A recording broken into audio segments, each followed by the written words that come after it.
Hello, everyone. I am sitting in my bedroom waiting to tell some stories, but this is the first time I have done a live broadcast.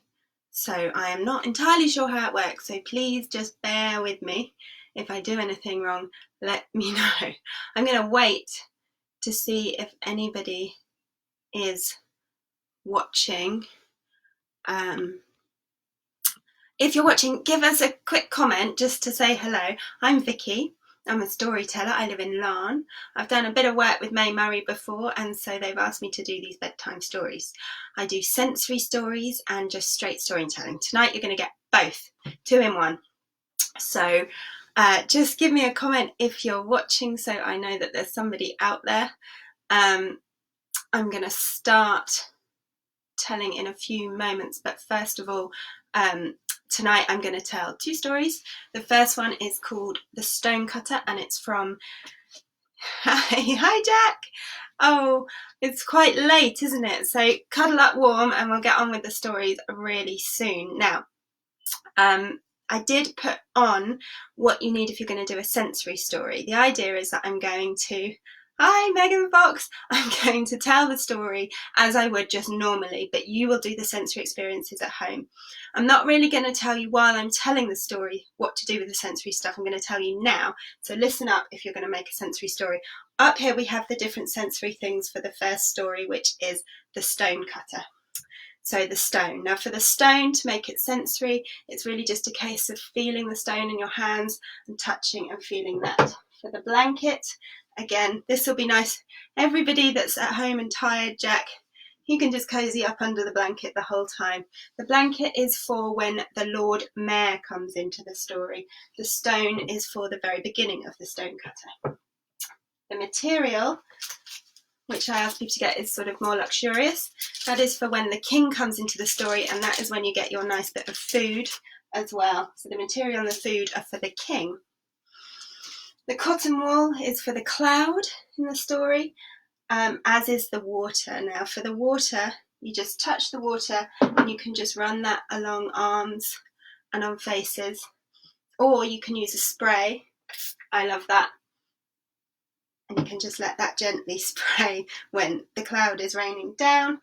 And then the last thing in the story is the sun, which is your nice warm thing. Now if you brought all this and you want to, feel free just to get your blanket and your warm thing and cozy up and listen.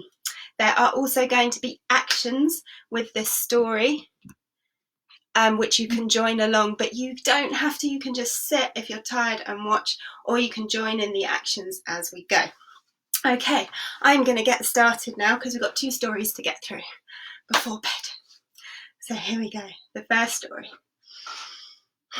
This story begins at the foot of a great mountain, where a stonecutter lived in a 1-roomed hovel.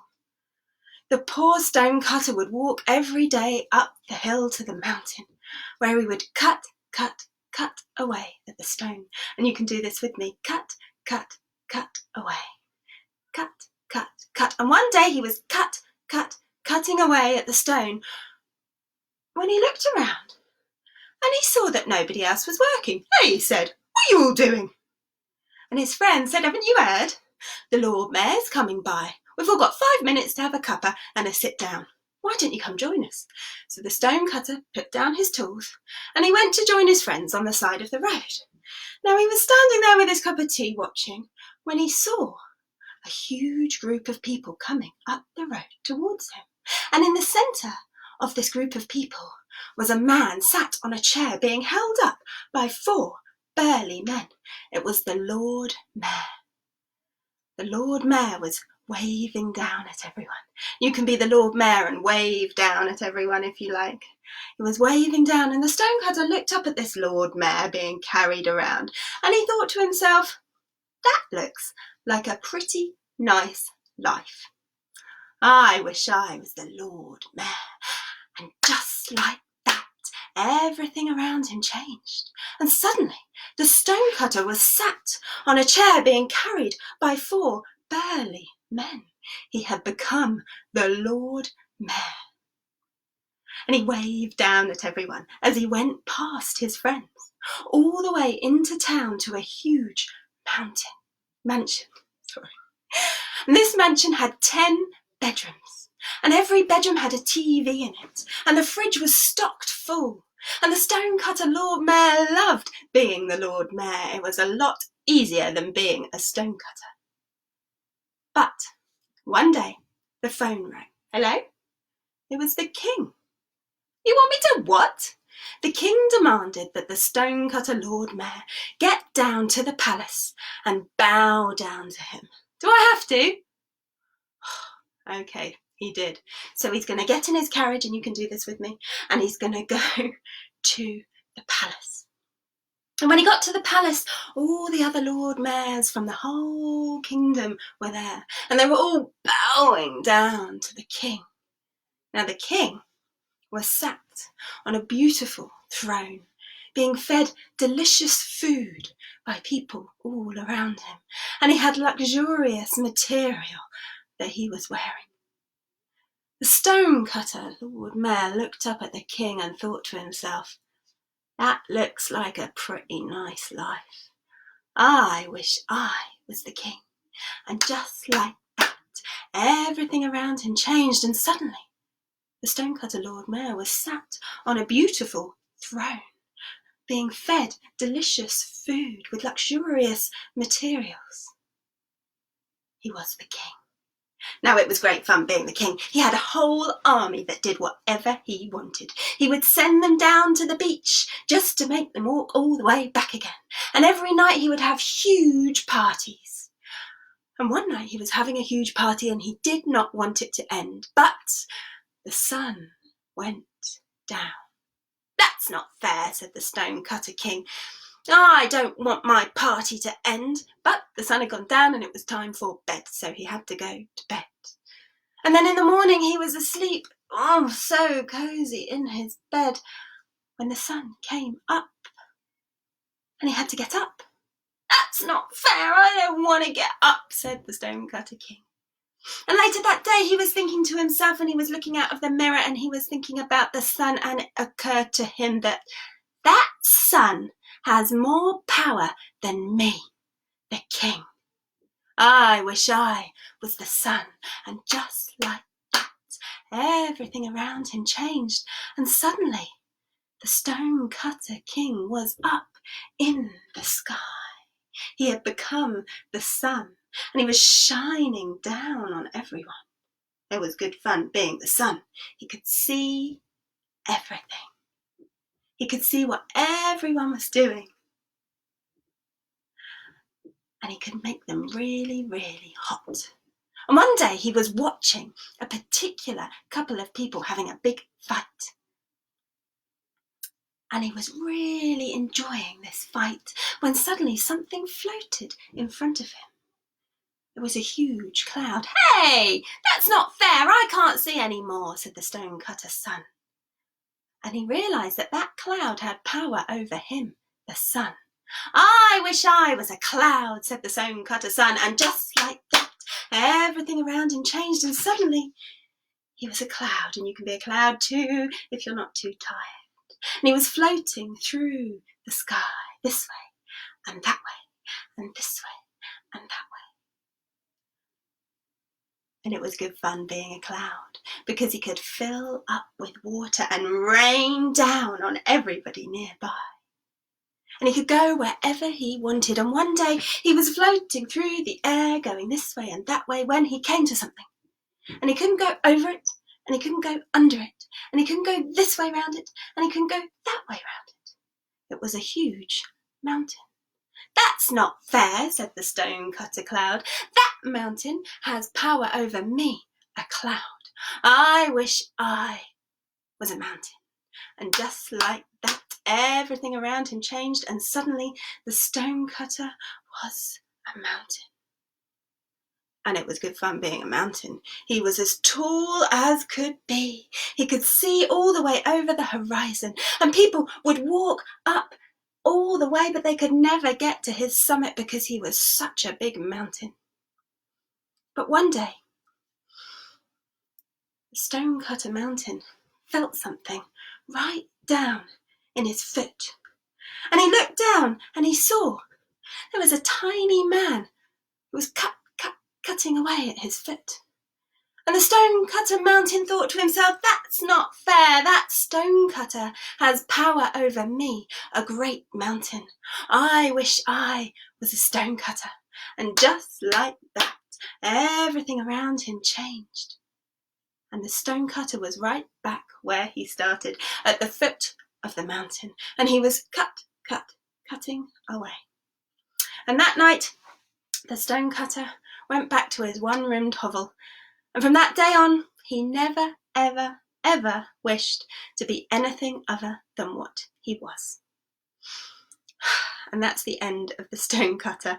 And I'm so sorry, I've realised that I put the warm thing, the sun, last, but it was actually before. So if you didn't get to the warm thing, you can cuddle up with your hot water bottle now. So give me a message if you're... Oh, good, thank you, Meg Fox. I'm glad you're finding it fun. I hope everybody... who's listening is enjoying that story. That story is from Japan. So I'm going to get to the next story now. It's quite a longer story, and this is a story that should help you just calm down. In the second part of the story, it's quite a calm, chilled story. So I'm just going to take you through the sensory experiences for the second story. So this one takes place in a forest. Hi, Seth. And we have leaves for the forest. Now, you might have just had one leaf. I use a material one, but a real one will do too. And we can just feel that leaf over us as we are in the forest. The second thing is the ball. Now, this was optional. And I said a spiky ball because it's the idea of the ants walking around. But if you don't have a ball, you can just do the ants like this. That's fine too. Tap, tap, tap. Ah. I'm glad to hear Jack is super chilled after his story.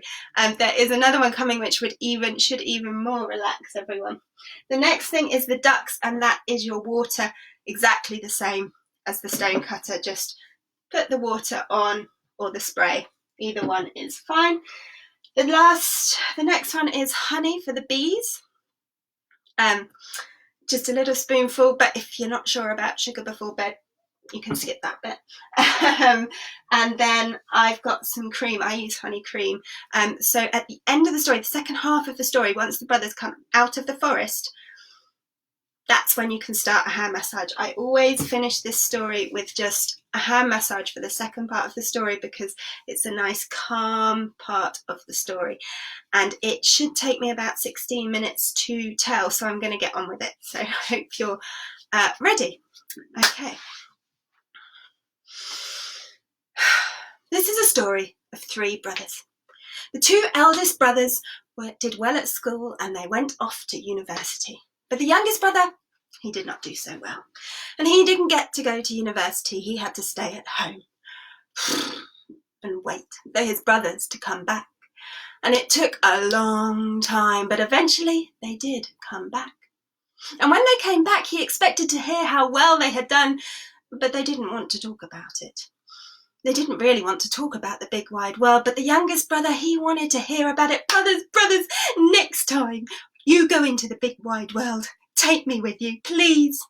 The two eldest brothers looked at their younger brother. You, they said, you? What chance do you have in the big wide world if we can't make it? But the youngest brother was a youngest brother, so he knew how to get what he wanted.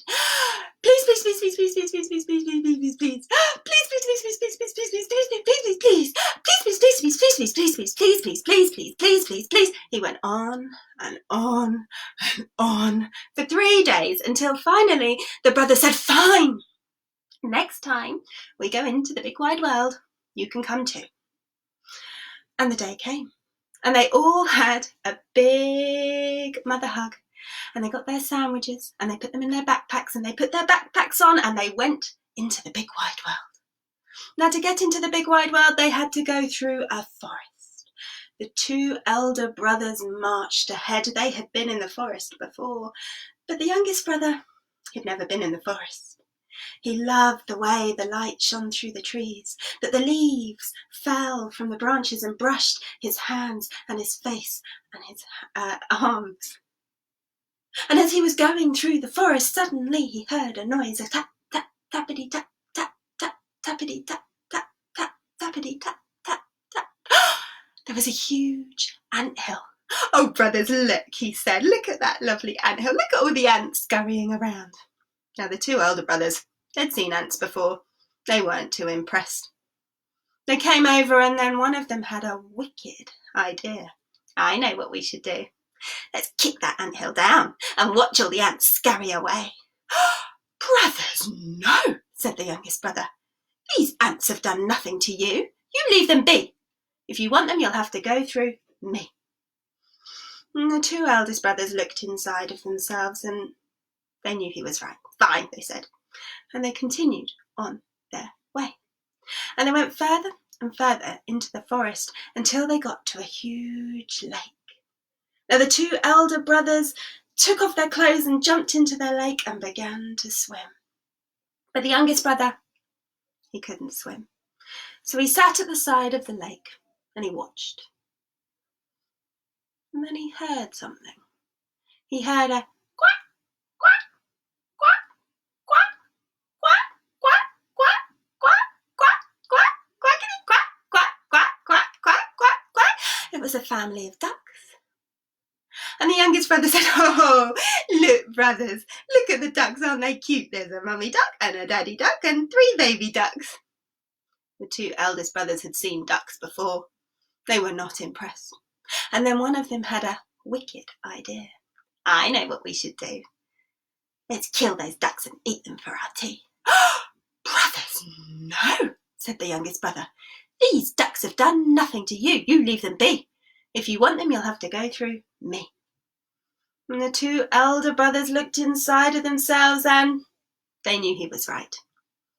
"Fine," they said, and they continued on their way. And they went further and further into the forest, where the trees got taller and taller and taller, and then they heard a bzzz.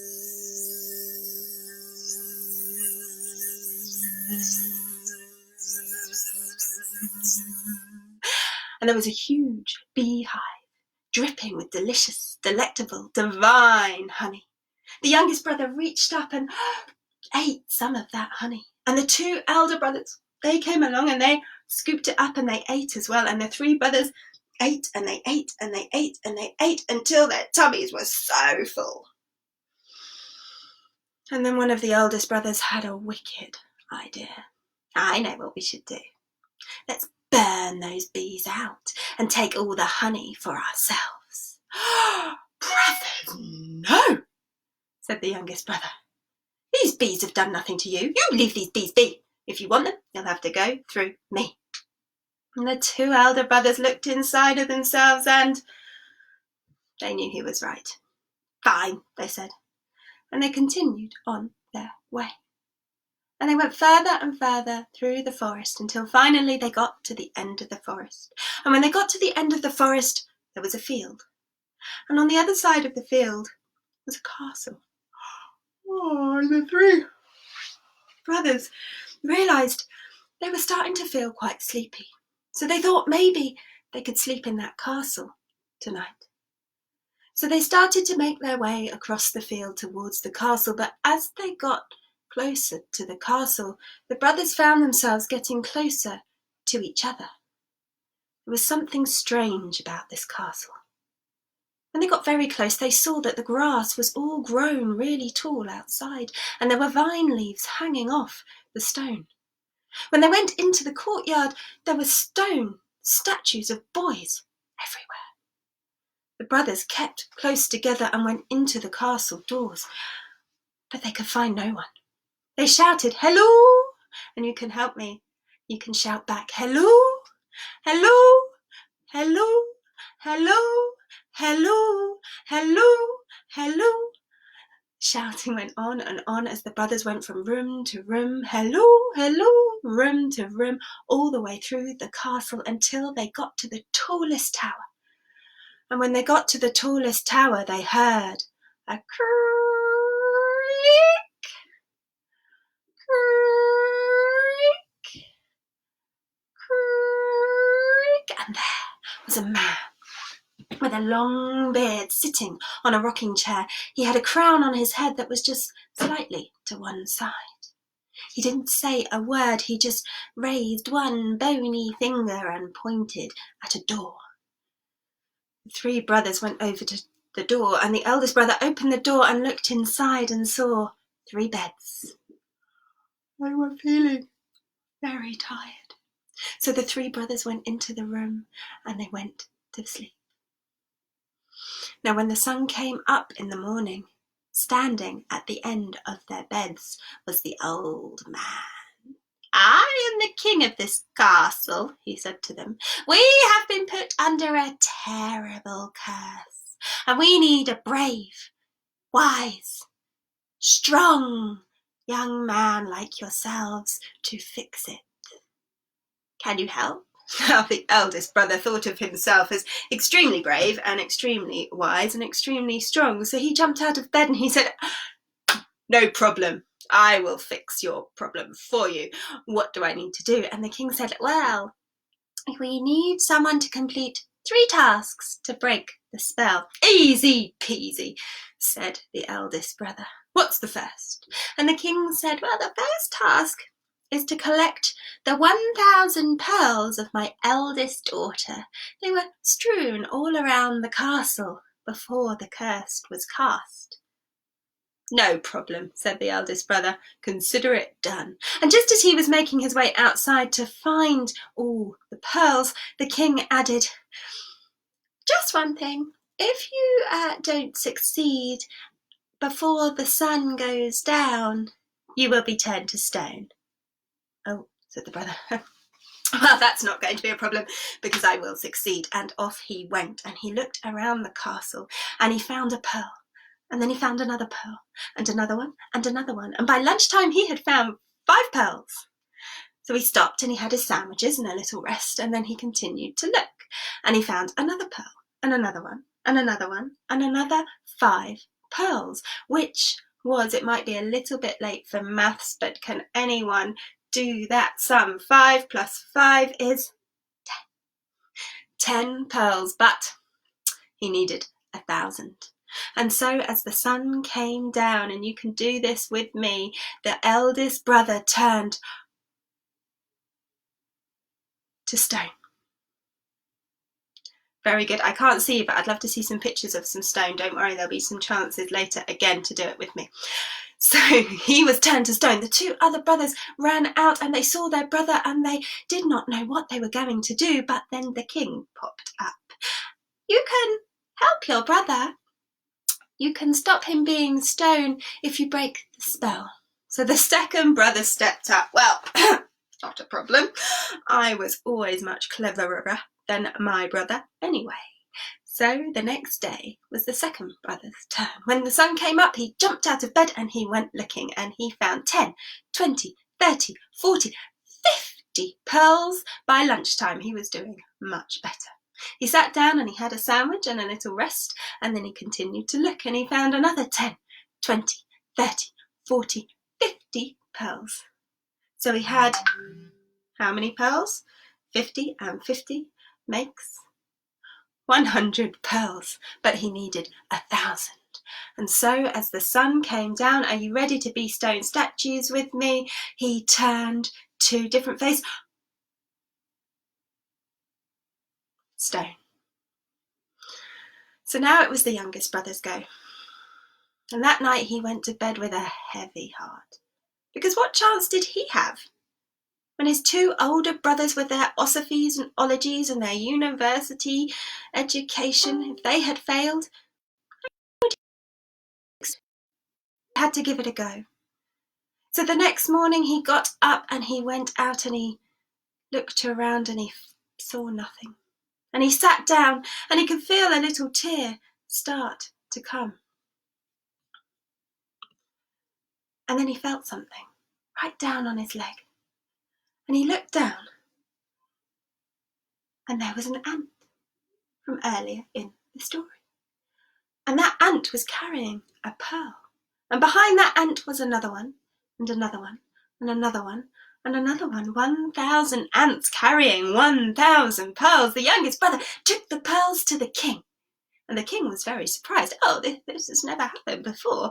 He went to his book of curses and looked up the second task. Ah, he said, the second task is to find the key of my second daughter. It was dropped into the lake just before the curse was cast. Off you go. Now the youngest brother felt that heaviness in his heart again. He couldn't swim. He went down to the lake and he looked in, and it was very deep. So he sat down by the side of the lake and he could feel a tear start to roll, and then he heard something. He heard, any ideas what he heard? He heard a quack, quack, quack, quack, quack, quack, quack, quack, quackity quack, quack. It was the family of ducks from earlier in the story. And they came along, and the daddy duck was quite clever and he knew exactly what was going on, and within seconds he had dived deep down into the water. And the ripples on the water stilled as the youngest brother waited and waited and waited until finally, psh, out of the water burst the duck, and in his beak was a key. The youngest brother took the key back to the king, and the king was, oh, very good. And now, the hardest task of all, the third task, is to go into that room over there where my 3 daughters are asleep. My youngest and most beautifulest daughter must be woken with a kiss to break the spell. Oh dear, thought the youngest brother, and his heart was heavier yet, because he knew not a lot of things, and he knew even less about women. So he made his way over to the door, and just as he put his hand on the door handle, the king said, if it helps, my youngest daughter ate some honey just before she went to sleep, just before the curse was cast. The youngest brother didn't think that would help very much at all. But he went in and he looked at the 3 girls lying in their beds. There was one in red, one in blue, one in yellow. They all looked the same to him. He couldn't tell what they'd had to eat. He knew not what to do, and then he heard something bzzz, and into the room came a bee from earlier in the story. She buzzed around the room. You can do this with me, this sound. 3 times. And then she rested on the lips of the girl in the red, then she and rested on the lips of the girl in the yellow, and then rested on the lips of the girl in the blue, and then for the last time she buzzed around the room and stopped on the lips of the girl in the yellow. Now the youngest brother wasn't the cleverest, but he thought that the bee might be trying to tell him something, that was the girl to kiss. So he got ready to pucker up. Is everybody going to pucker up with me, please? Ready? And he gave her a huge kiss, and the princess woke up. And the spell was broken. The king's beard disappeared and his hat went right on his head. The 2 elder brothers stopped being stone, and the youngest brother was told by the king that when he died, the youngest brother would become the king of that castle because he was by far the best choice. He stayed at the castle and he got to know the youngest princess, and they got on very well, and they got married. And as stories end, this one ends the same as all stories. It ends with happily ever after. Okay, so that is the end of that story. That is the Queen Bee, and we are nearly out of time. So I hope you have enjoyed that, and everybody is now ready for bed. I would love to know what you thought. I'll be here again next week doing 2 more stories, and I will be putting up the sensory things again. So do have a look if you want to join in with the sensory aspect before coming along for bedtime stories again. That's nearly all we have time for. So bye to Seth, bye to Jack, bye to Meg. And that's all the people I know that were watching. So thank you. Bye bye.